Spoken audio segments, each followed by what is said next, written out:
Torej, imate družino in vam gre na živce, ko žena ves čas tuli, da imate premajhen avto, pri pakiranju za dopust pa se vedno znova sprašujete, če ne bi bilo treba morda kupiti še prikolice. No, s takšnim Grand C4 Picasso bo šlo lažje. V bistvu se od največjih, kot sta Charan ali pa Espace, razlikuje le po dolžini prtljažnika, ta je seveda krajši.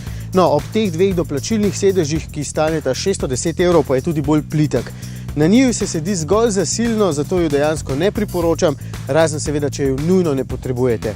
Brez njiju bo še bistveno večji prtljažnik.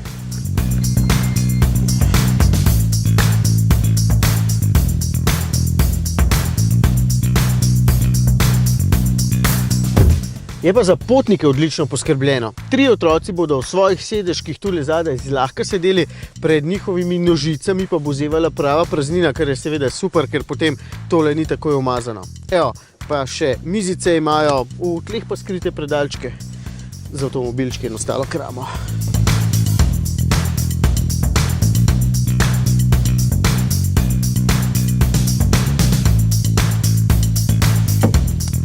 Celo še bolj prijetno pa je tukaj spredaj. Ta dva sedeža znata masirati, čeprav bolj tako. No, sovoznikov pa ima še posebno blazino za noge, skoraj kot fotelje. In še tale trik mi je všeč, ki dobesedno širi obzorja, in pa zadnja stranska stekla imajo mrežice, ki preprečujejo, da bi sonce preveč nagajalo otrokom med vožnjo. Saj veste, kakšni so. Mami, oči me pečejo.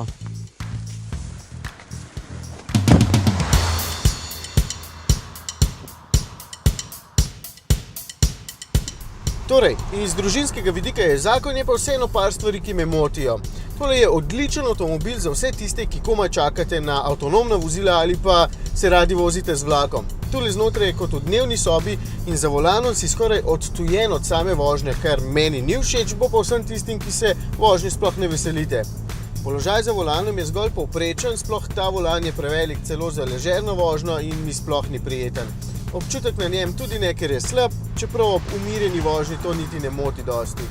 Drugačne pa si s tem avtom niti ne predstavljam, zato je 110 kW HDI čisto dovolj zmogljiv. Porabi pa okrog 7 litrov. Tudi tole okolje, ki je po eni strani z velikimi zasloni zelo moderno in pregledno, ni najbolj intuitivno. Še vedno manjkajo fizična stikala za najpomembnejše funkcije, vsaj za upravljanje s prezračevanjem. Tako pa moram najprej prestaviti z radija vse skupaj sem, potem prestavim temperaturo, pa spet nazaj. Vse skupaj predolgo traja in je preveč zamudno. Je pa tale zaslon velik in zelo pregleden, to pa moram priznati.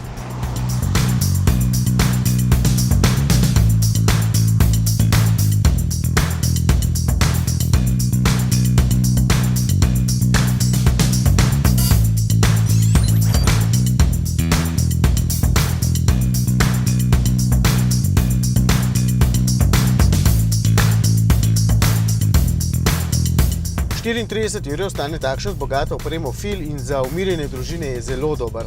Če garaža ni premajhna, pa bi za podoben znesek sam vseeno raje izbral kar novi Space Tourer. Kombija, nič manj glomazan in nič bolj štorast, pa še veliko bolj uporaben. Tole pa je v bistvu zame zofa z volanom. Ta snemanja so tako naporna, da bom dejansko kar zaspal.